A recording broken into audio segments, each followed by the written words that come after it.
Seria Regăsirea puterii interioare, loialitatea greșită. Episodul 4. Loialitatea în relații toxice, când iubirea se confundă cu datoria.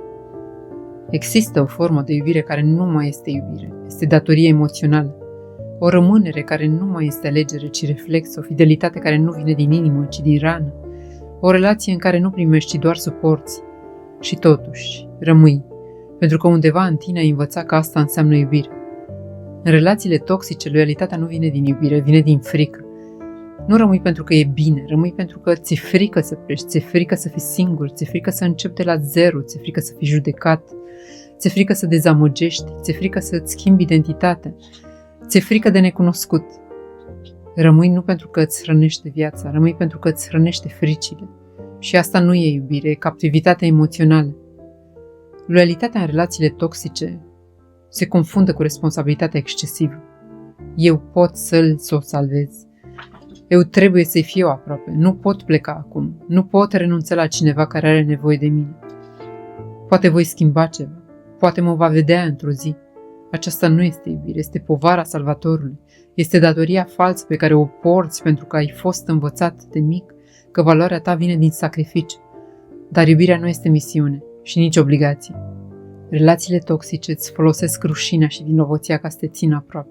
Oamenii toxici știu exact cum să atingă butoanele emoționale care te leagă de ei. Fără mine n-ai fi ajuns aici. Ai uitat tot ce am făcut pentru tine. Cum poți să mă abandonezi? Nu o să mai găsești pe cineva ca mine. E vina ta că sunt așa.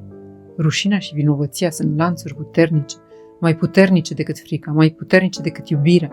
Atâta timp cât te simți responsabil pentru fericirea lor, vei confunda loialitatea cu sacrificiu. Loialitatea greșită te face să te pierzi în roluri care nu sunt ale tale. În relațiile toxice devii terapeut, salvator, părinte, erou, tampon emoțional, scut, oglindă, refugiu, țintă. Dar nu devii niciodată tu. Pentru că nu există spațiu pentru tine într-o relație care te iubește doar pentru ceea ce oferi, nu pentru ceea ce ești. Loialitatea sănătoasă înseamnă să rămâi fidel adevărului tău, nu durerii tale. Loialitatea sănătoasă înseamnă să rămâi fidel adevărului tău, nu durerii tale. Loialitatea reală nu spune, rămân cu tine chiar dacă mă pierd.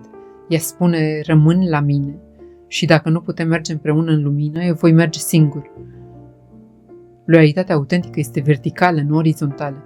Fidelitate față de propria demnitate, fidelitate față de valoare, față de liniștea ta, față de limitele tale, față de adevărul tău interior. Aceasta este loialitatea matură. Restul este dependență emoțională. Adevărul final. În relațiile toxice nu rămâi pentru că iubești, rămâi pentru că ai uitat să te iubești pe tine. Nu datoria te leagă, ci frica, mascată în fidelitate. Nu promisiunile te țin acolo, ci rănile care nu au fost vindecate. Nu inima ta cere rămânere, ci trauma ta care cere repetare. Iubirea adevărată nu cere sacrificiul identității tale, nu cere rămânere în durere, nu cere suferință ca dovadă. Iubirea adevărată spune, acolo unde mă pierd nu pot rămâne. Și în acel moment începe libertate.